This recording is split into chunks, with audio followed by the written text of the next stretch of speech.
let's assume the longer term impact of this particular event is well documented, though I would love to understand from you on that. And two, the domino effect of what this does in terms of other indices and also in terms of idiosyncratic buying that other global funds would do, which they might not be doing right now because it was not there in the benchmark any which ways.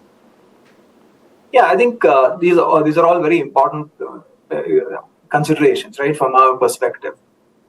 I think the point that Jayesh is making and the point that you made just now, which is that what is the, in some sense, non-index linked buying, I think becomes extremely important.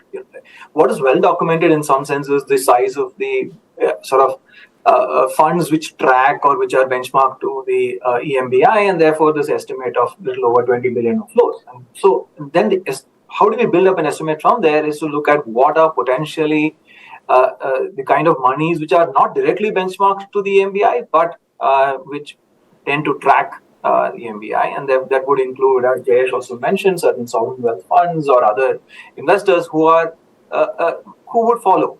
And then, of course, the domino effect, which you mentioned, that this opens a tap hopefully for other indices, other benchmarks, also for inclusion, for Indian bond inclusion.